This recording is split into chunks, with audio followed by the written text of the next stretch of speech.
Hello everyone and welcome back to the course. In this lesson, we will take a look on how to put together what we have learned so far in this course. So we will not be selecting charts on random. On other hand, I will be specially looking on charts that were requested by students while updating course. So the very first chart that we will take a look on is IndusInd Bank. It was requested by Roshan from India.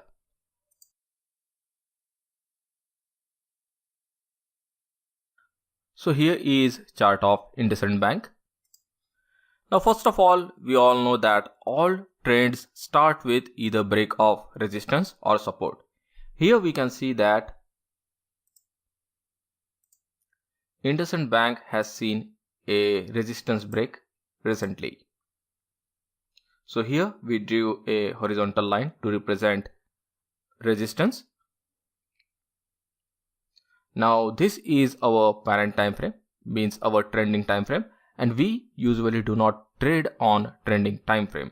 So we will switch to the child time frame or the trading time frame in which we would be trading IndusInd Bank. So our trading time frame is 1/4, 1/5 or 1/6 of the trending time frame. Each trading day has 6 hours of trading session.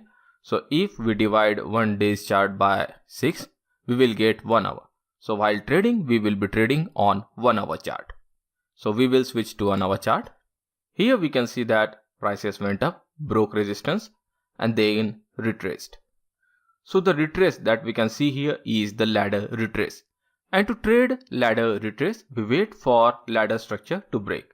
So what we can see here is that the ladder structure broke here. So we would have bought it here and placed our stop loss here. The same buy position was also tradable with help of a build-up area. The second chart that we will take a look on is of Avery Dennison. So this chart was selected for investing and the trending time frame for this chart was monthly.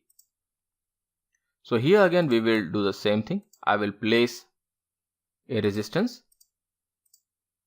and here we can see that resistance broke and prices went up, and the trading time frame for this trending time frame would be weekly chart.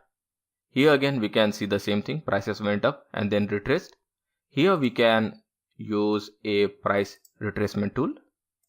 So I will draw price retracement tool here. Now this retrace can qualify as both regular and ladder retrace. So while taking position, this stock can be bought with help of price breaking 30% level and then re-entering 30% level. It can also be bought as price breaching the support area and bouncing above it. And it can also be bought with help of a build-up area. By the way, Megan exclusively demanded use of indicator while using this chart. Megan is the person who asked for help on this chart. So I asked her to use a super trend with 14 and 2 parameters on it.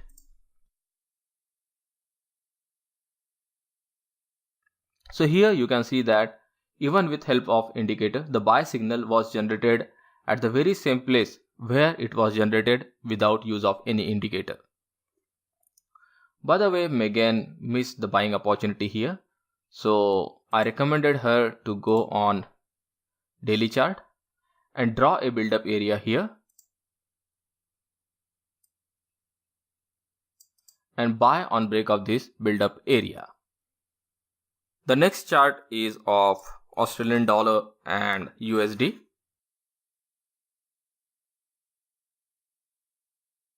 Now this chart was requested by Stanley from Australia and he was using a 4-hour time frame. So on this chart I was asked, can this level be used as support for this particular currency pair? Well, the answer is yes. But what we can see here is that the buy signal that was generated here is weak, because to be a strong buy signal on support, we want prices to actually break the area of support and go to the other side and then bounce back up. Means the signal should be like this to be called a really strong signal.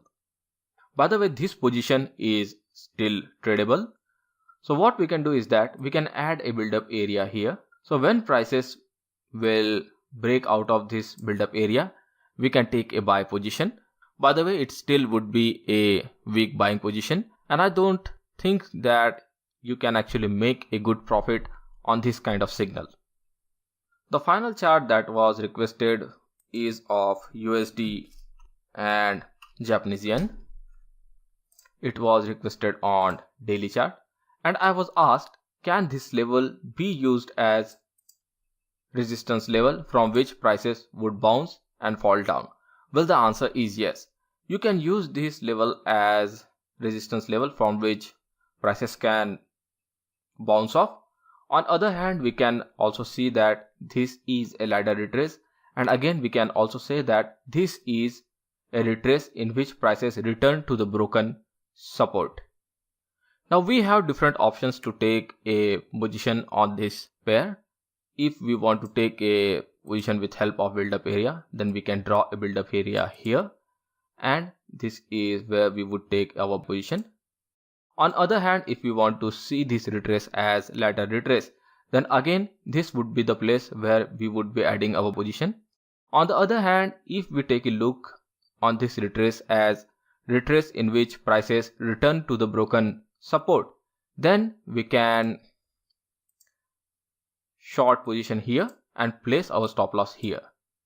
So it doesn't matter which kind of trading approach you would have taken to trade this situation, you would have got a trading opportunity.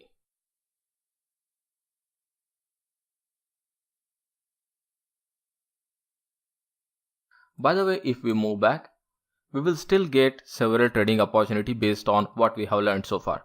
For example, here you can see, if we place retrace tool here, then we have a quick retrace here. Then again we have a ladder retrace here. Usually we would avoid trading a weak retrace, especially when it is formed on 3rd, 4th or 5th minor price cycle. If we go back, then we can find other trading opportunities too. For example, here we can see that there is a clean support. Here prices went down and then came above the support level, so we would have got that opportunity to trade, and it was a strong opportunity as compared to the opportunity that we saw on Australian dollar and US dollar.